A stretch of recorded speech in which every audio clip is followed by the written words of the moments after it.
दोन्ही उपमुख्यमंत्री आपल्याला मिळालेत.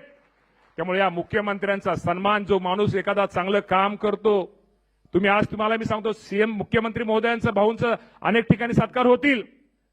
हा सत्कार भाऊंच्या घरच्या लोकांचा सत्कार आहे आणि घरच्या लोकांचा सत्कार हा वेगळा असतो. आणि मी नेहमी लक्षात ठेव, मी नेहमी म्हणतो, आपल्या घरामध्ये एखादा मुलगा मुलगी चांगल्या मार्काने पास झाली, जर चांगलं केलं, आपण तिला फक्त एक कॅडबरी जरी दिली तर तिला किती समाधान, दुसऱ्या दिवशी किती जोराने काम करते. भाऊ, तुमच्या कामाच्या करण्याबद्दल मी नेहमी म्हणतो, भाऊ तुमची काम आणि तुम्ही गोल आहात. भाऊ, तुमची कामाची पद्धत खरंच वेगळी आहे. भाऊ, माणसं तुम्हाला मी सांगतो, तुम्ही सर्व क्षेत्रामध्ये, नुसतं कृषी नाही, मला खूप काही गोष्टी म्हणजे असं मी जरी मी आज राज्याचा कृषी मंत्री आहे, मी पण शेतकरी आहे, मी पण बांधावरती जाणारा माणूस आहे, मी पण धडीवर पाणी धरणारा माणूस आहे, वापीवर पाणी धरणारा माणूस आहे, मी पण द्राक्षावरती औषध मारणारा माणूस आहे, डाळिंबावर औषध मारणारा माणूस आहे. माझी पण शेती बऱ्यापैकी आहे. त्यामुळे शेतीतलं बऱ्यापैकी मला पण माहिती आहे, कारण का माझा घरच शेतामध्ये, झोपायला जातो तेव्हा शेत दिसतं, उठलो तरी शेत दिसतो. तेव्हा शेतीचे प्रश्न अडचणी निश्चित प्रकारे आम्हा सर्वांना माहीत आहेत.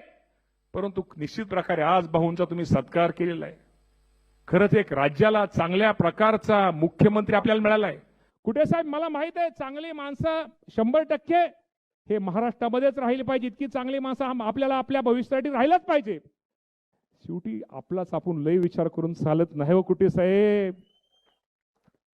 अरे महाराष्ट्र, आज मी म्हणत नाही, योग्य वेळी हा महाराष्ट्र खूप दिवसापासून दिल्लीच्या त्या तख्तापासून लांब आहे.